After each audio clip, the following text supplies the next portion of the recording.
द्वितीय विश्व युद्ध सोवियत संघ और जर्मनी के बीच दुनिया की अब तक की सबसे खूनी लड़ाई थी।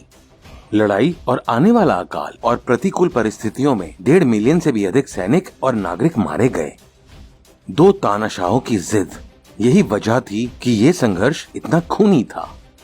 वीडियो जर्मन सोवियत युद्ध की पुरानी लड़ाई और दोनों पक्षों की रणनीति के बारे में है।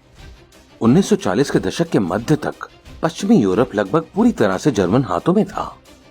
हिटलर और स्टालिन, जो कड़वे दुश्मन थे, ने मिलकर पोलैंड को जीत लिया, लेकिन ये गठबंधन लंबे समय तक नहीं चला।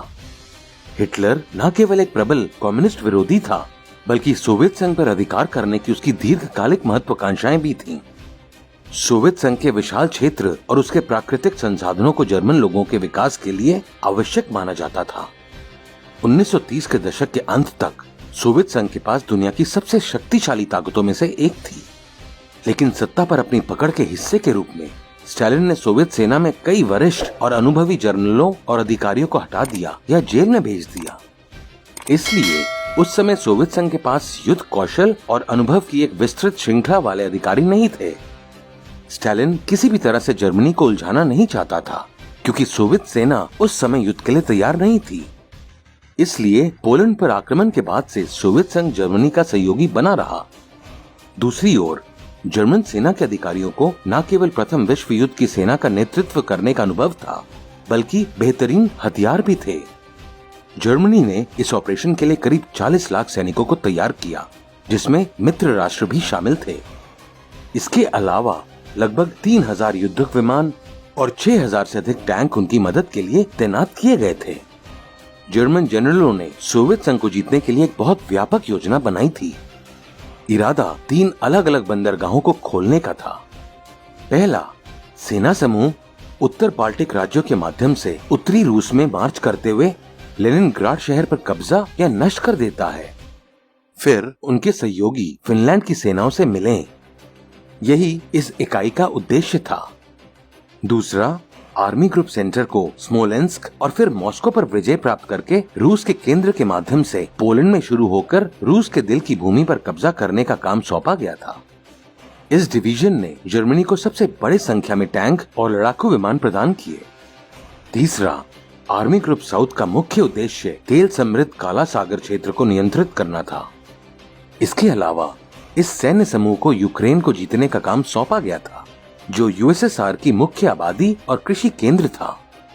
1941 तक जर्मनी ने सोवियत आक्रमण के लिए यूरोप में विभिन्न हिस्सों में तैनात अपनी सेनाओं को फिर से तैनात करना शुरू कर दिया था।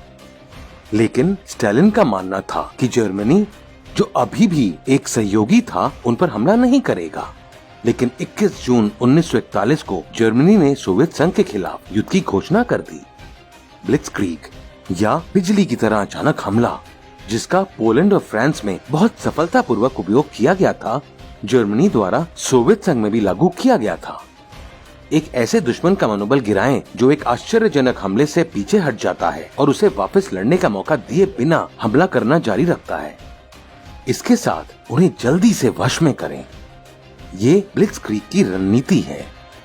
लुफ्टवाफे द्वारा लगातार बमबारी के तहत सोवियत सैनिकों को एक तेज पिंसर आंदोलन में घेरने के लिए पहला कदम पैंजर टैंकों का उपयोग करना था।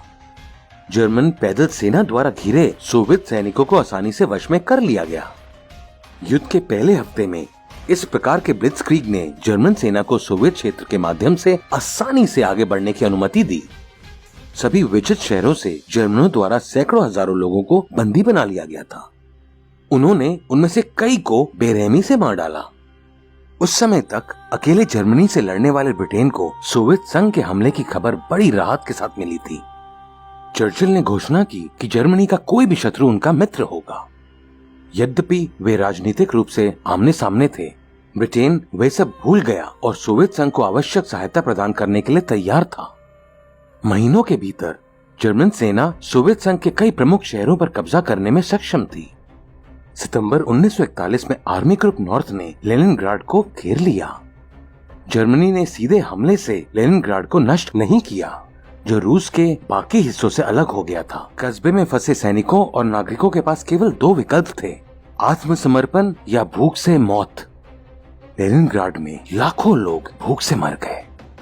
आर्मी ग्रुप सेंटर तेजी से आगे बढ़ रहा था, पूरे स्मोलेंस्क पर कब्जा कर रहा था।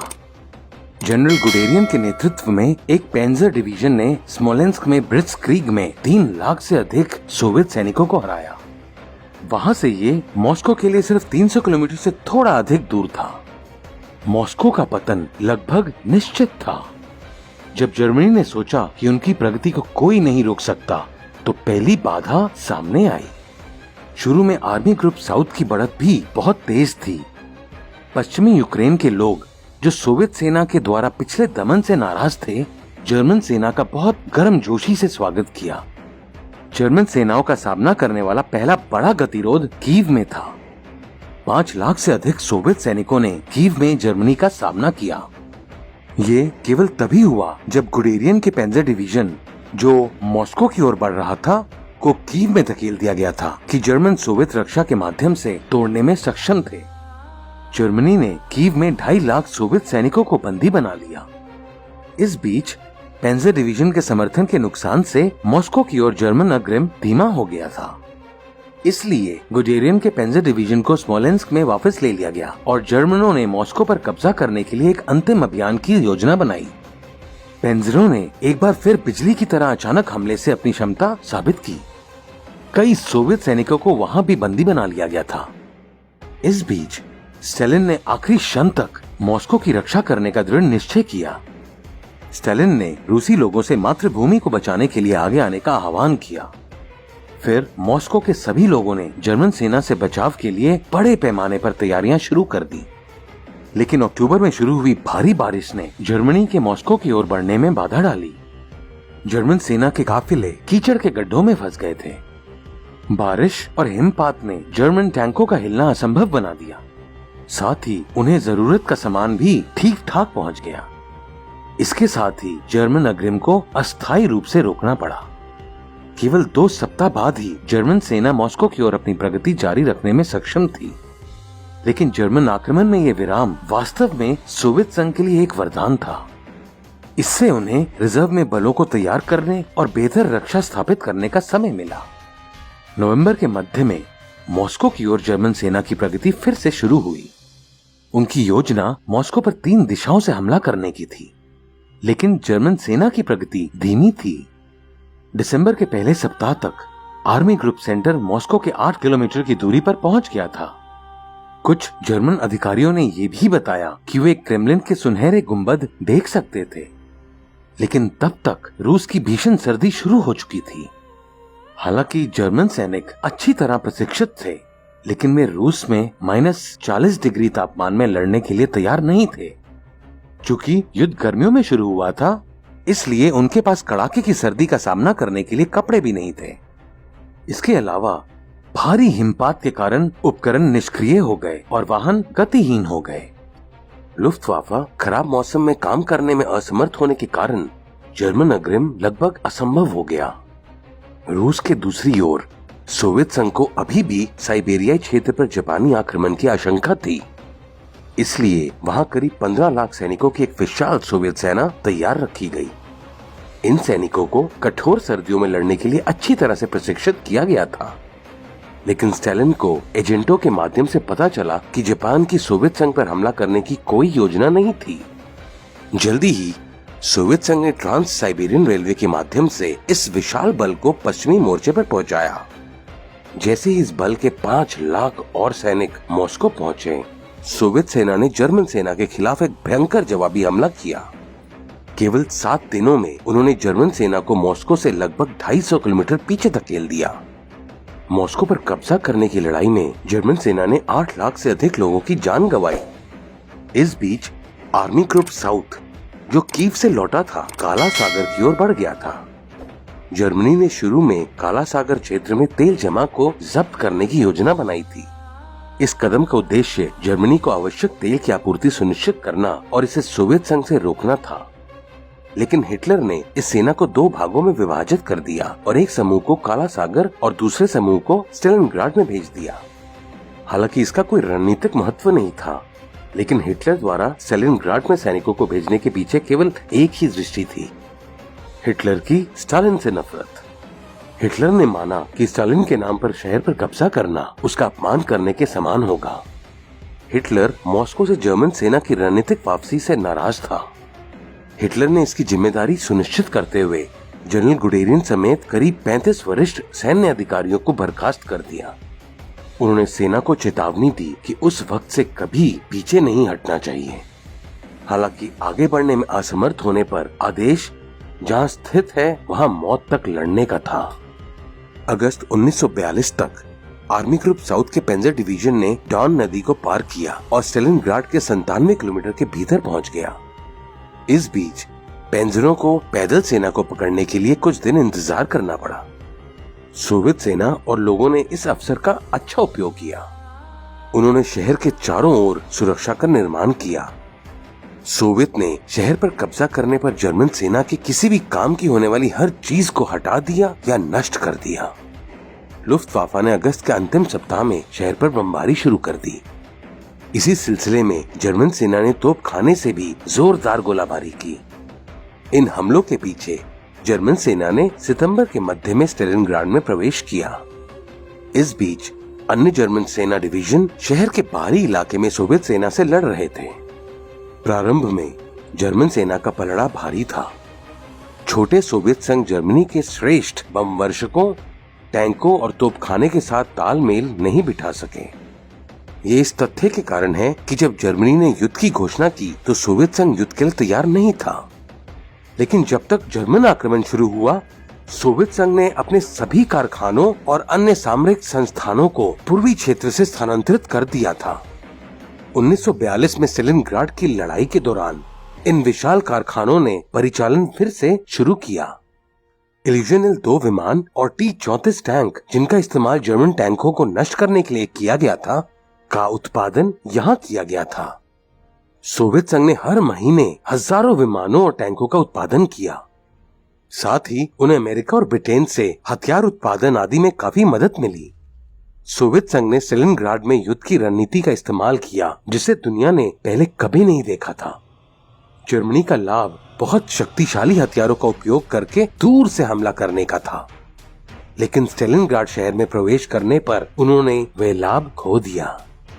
इसके साथ ही सोवियत संघ ने शहरी युद्ध की रणनीति का आविष्कार किया। बमबारी वाली इमारतों के अंदर छिपे सोवियत स्नाइपर्स ने जर्मन सैनिकों को आसानी से निशाना बनाना शुरू कर दिया। सितंबर के मध्य से नवंबर की शुरुआत तक जर्मनों ने शहर पर 3 बड़े हमले किए, लेकिन बहुत कम प्रभाव पड़ा।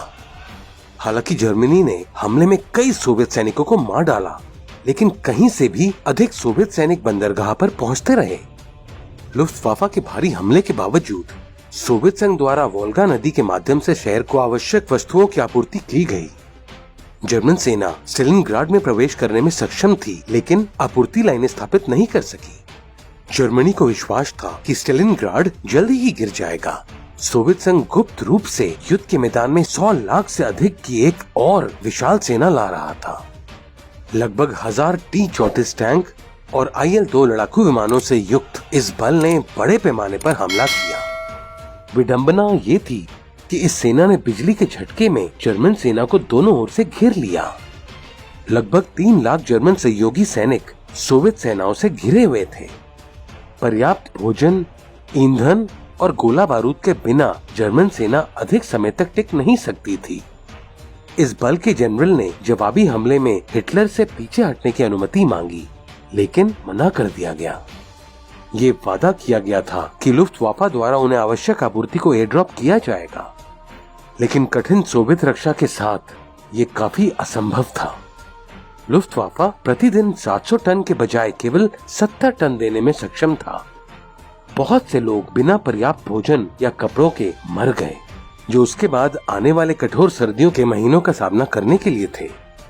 शेष 1 लाख जर्मन मित्र देशों की सेना ने सोवियत संघ के सामने आत्मसमर्पण कर दिया, लेकिन उनमें से केवल 5000 ही जर्मनी लौटे।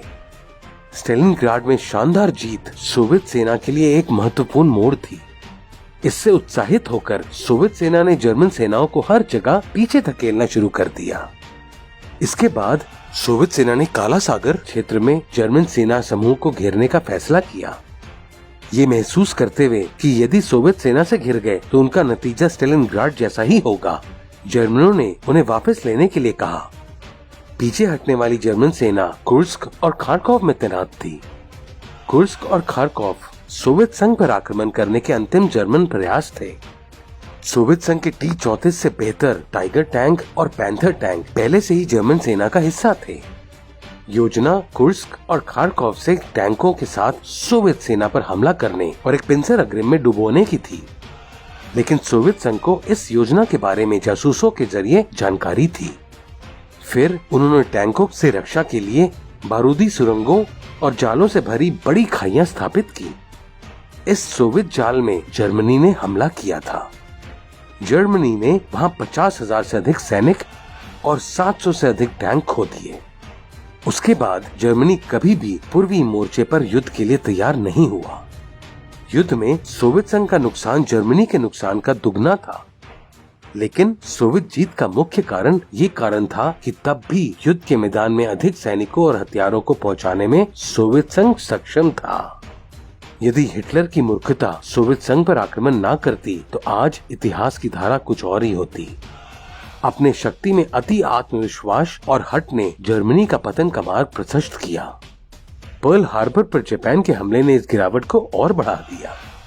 तब तक जर्मनी अमेरिका के साथ सीधे युद्ध से बचने की कोशिश कर रहा था, लेकिन जापान के अकल्पनीय हमले से जर्मनी को भी अमेरिका के खिलाफ युद्ध की घोषणा करनी पड़ी।